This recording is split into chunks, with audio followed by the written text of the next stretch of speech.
Hello, അസ്സലാമു അലൈക്കും guys. നമ്മളിന്ന് ഒരു ഈസി പഴംപൊരിയുടെ റെസിപ്പിയാണ് ഉണ്ടാക്കുന്നത് കേട്ടോ. ഫസ്റ്റ് നമ്മൾ മാവ് ഞാനിവിടെ എടുത്തു വെച്ചിരിക്കുകയാണ്.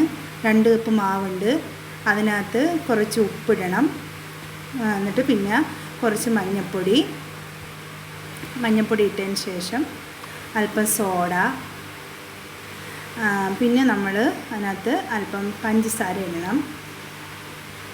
ഓക്കെ, പഞ്ചസാര ഇട്ടതിന് ശേഷം നമ്മൾ മാവ് മിക്സ് ചെയ്യണം. മാവ് നല്ലതായിട്ട് വെള്ളം അധികം കൂടാതെ കുറേശ്ശെ വെള്ളം ഒഴിച്ച് നമ്മൾ കുഴച്ച് എടുക്കണം. ഓക്കെ, ഞാനിപ്പം ഒരു ജാറിനകത്ത് വെള്ളം എടുത്ത് വെച്ചിട്ടുണ്ട്. അപ്പോൾ ഞാൻ കുറച്ച് അരിപ്പൊടിയും കൂടെ അതിനകത്ത് ഇടണം. അരിപ്പൊടി ഇട്ട് വെള്ളം ഒഴിച്ച് മിക്സ് ചെയ്ത് നമ്മൾ ബാറ്റർ ആദ്യം തയ്യാറാക്കി കുറച്ച് നേരം മാറ്റി വയ്ക്കണം. ഓക്കെ, അതിന് ശേഷം റെസ്റ്റ് ചെയ്യാൻ വെച്ചതിന് ശേഷമാണ് പിന്നെ നമ്മൾ പഴംപൊരി ഉണ്ടാക്കാനായിട്ട് മാവ് എടുക്കേണ്ടത്. അപ്പോൾ ഞാൻ മാവ് മിക്സ് ചെയ്ത് റെഡിയാക്കി എടുക്കുകയാണ്. അധികം കട്ട കെട്ടാതെ നമ്മൾ കൈ കൊണ്ട് നല്ല രീതിയിൽ ഇളക്കി യോജിപ്പിച്ച് നല്ലതായിട്ട് മിക്സ് ചെയ്ത് മാറ്റി വയ്ക്കണം. ഓക്കെ, അപ്പോൾ ഞാൻ മിക്സ് ചെയ്ത് കട്ട കെട്ടാത്ത രൂപത്തിൽ മാവ് നമ്മൾ മിക്സാക്കി റെഡിയാക്കണം.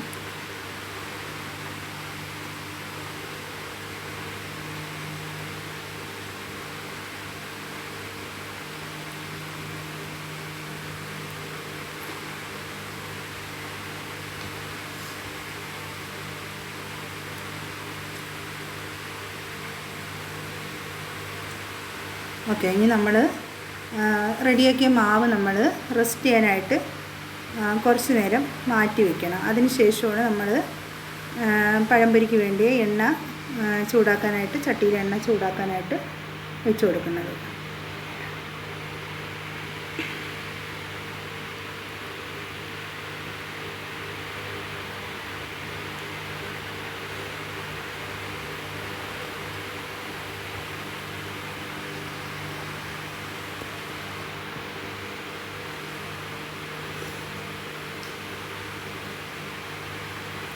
ഓക്കെ, അപ്പോൾ നമ്മളെ ബാറ്റർ ഇവിടെ റെഡിയായി കഴിഞ്ഞു. നമുക്ക് ബാറ്റർ റെഡി ആയിക്കൊണ്ട് നമ്മൾ എണ്ണ ചൂടാക്കാനായിട്ട് അടുപ്പത്ത് വെച്ചിട്ടുണ്ട്. ചൂടായ എണ്ണയിലേക്ക് നമ്മൾ ഓരോ പഴം വീതം എടുത്ത് ബാറ്റർ മിക്സ് ചെയ്ത് തിളച്ച എണ്ണയിലേക്ക് നല്ല തിള വരുമ്പോഴാണ് എണ്ണയിൽ നമ്മൾ ഇട്ട് കൊടുക്കേണ്ടത്. നമ്മൾ എണ്ണയിലേക്ക് മുക്കി നല്ല തിളച്ച എണ്ണയിലിട്ട് മുക്കി അതിനെ വേവിച്ച് കോരിയെടുത്താൽ നല്ല സൂപ്പറായിട്ടുള്ള പഴംപൊരി നമുക്ക് കിട്ടുന്നതായിരിക്കും. നല്ല രീതിയിൽ ആ ബാറ്ററി എണ്ണ തിളച്ച് നല്ല രീതിയിൽ വെന്ത് വരുമ്പോൾ നമ്മൾ അത് മറിച്ച് ഇട്ട് കൊടുക്കണം. നല്ല ആയിക്കഴിഞ്ഞ് നമുക്കതിന് നമ്മളതിനെ മറിച്ചിട്ട് 2 മിനിറ്റ് കഴിയുമ്പോൾ നമുക്കതിനെ കോരിയെടുത്ത് മാറ്റി വയ്ക്കാം.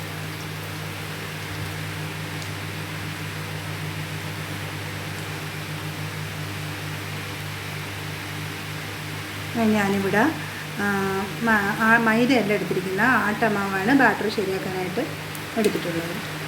അപ്പോൾ നമ്മൾ ഹെൽത്തി ആയിട്ടുള്ള പഴംപൊരി നമുക്ക് റെഡിയാക്കി കോരിയെടുക്കാം.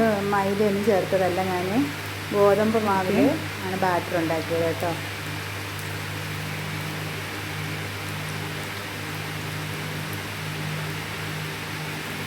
ഓക്കെ, നമുക്ക് നമ്മുടെ പഴംപൊരി കോരിയെടുത്ത് അതാ കണ്ടോ, ഇതുപോലെ നല്ല പെർഫെക്റ്റ് ആയിട്ടുള്ള പഴംപൊരി റെഡിയാണ്. എല്ലാവരും ഷെയർ ചെയ്യുകയും സബ്സ്ക്രൈബ് ചെയ്യുകയും ചെയ്യണം. നിങ്ങളുടെ സപ്പോർട്ട് ഞാൻ പ്രതീക്ഷിക്കുന്നു കേട്ടോ. അസ്സലാമു അലൈക്കും.